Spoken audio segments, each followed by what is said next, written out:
Hello Bookish friends, welcome to another From Pages to Screen video. Today's video is a special video for Victober, and I will compare the adaptations of a book that I read last year, Uncle Silas by Sheridan Le Fanu.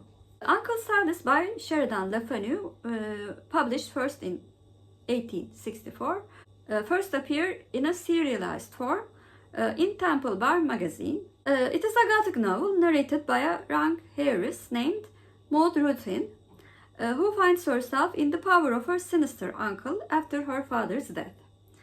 The book combines psychological suspense, religious undertones, and locked room mystery elements typical of Le Fanu's ghostly and morally charged style. The book is considered a precursor to the Victorian sensation novel, along with Wilkie Collins's The Woman in White.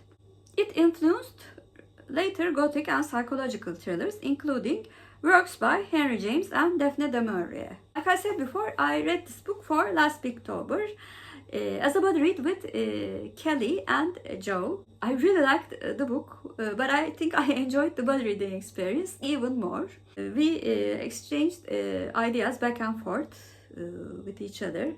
What I most liked about this book was the Gothic atmosphere, like the reviewers of that time did. And I also thought the character of Maud was quite likable, and the mystery surrounding the character of Uncle Silas was intriguing to find out. So overall, it was a quite successful read.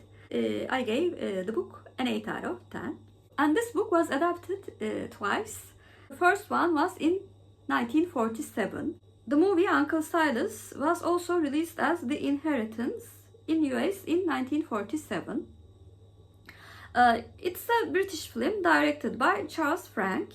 It stars Jane Simmons as Maud, Katina Paxinoi, and Derek Demarney. Produced by Two Cities Film Distributions, this is the best known adaptation.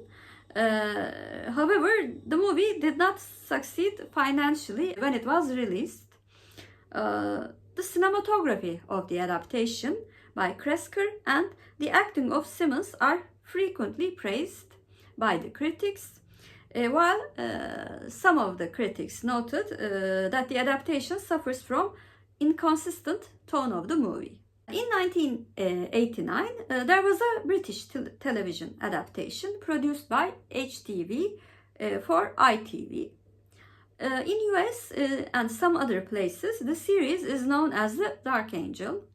The book was adapted by Don McPherson, and the movie was produced by Joe Waters. It stars Peter O'Toole, B.T. Edney, Jane Lapotaire, Tim Woodward, Guy Rolfe, and Barbara Shelley. The series has 3 episodes with total running time of 148 minutes. Reception of the series is generally positive among the fans of the Gothic drama.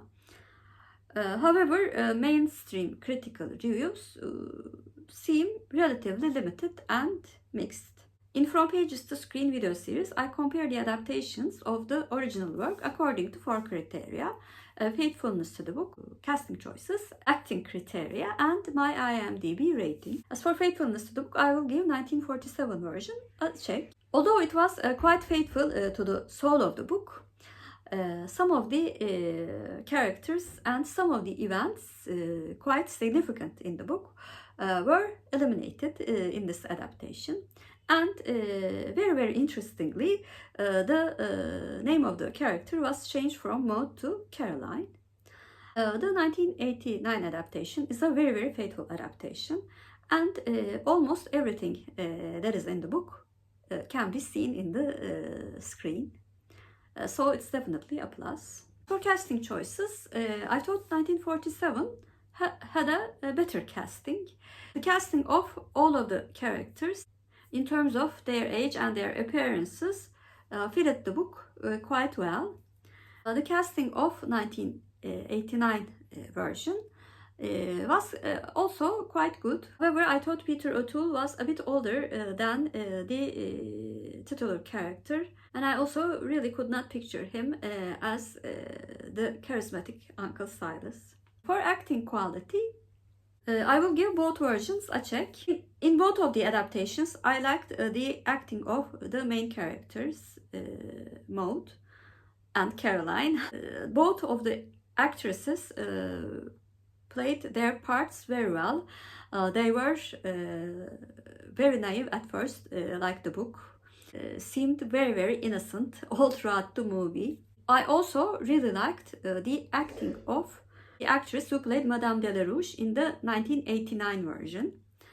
I think she was a shining star in terms of acting in this adaptation. In 1947 version, however, the acting of the actress who played the same character was really hard to watch at times. She was so over the top. Likewise, I really did not like Peter O'Toole as Uncle Silas in the 1989 adaptation. He acted very over the top, like he was in a theater, which did not suit the format of a TV adaptation. So overall, both of the adaptations got a check from me. As for my IMDB rating, I gave the 1947 adaptation a 7 out of 10. I really liked the cinematography of this version. It was done very well for its time. Very interestingly, I think black and white adaptations fits the gothic tone quite well. I gave the same rating to 1989 adaptation, 7 out of 10, because the pacing of this adaptation was really good. The third episode especially fitted the light thriller mode really well. So in summary, I can say that both of these adaptations were quite decent, however, not excellent adaptations. And I would really like to see a more successful adaptation of this quite atmospheric book, because I think the book is quite cinematic in its tone, and which could lead to a great adaptation if it's done well. This was my comparison of the book Uncle Silence by Sheridan Le Fanu by its two adaptations. Please comment down below, have you read the book or watched the adaptations? And if you're a new viewer, first of all, welcome. Please like and subscribe. Hope to see you very soon. Bye.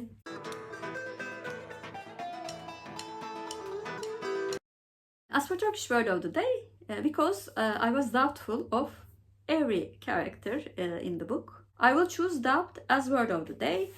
Doubt means şüphe in Turkish, and şüphe is our Turkish word of the day. Have a good day.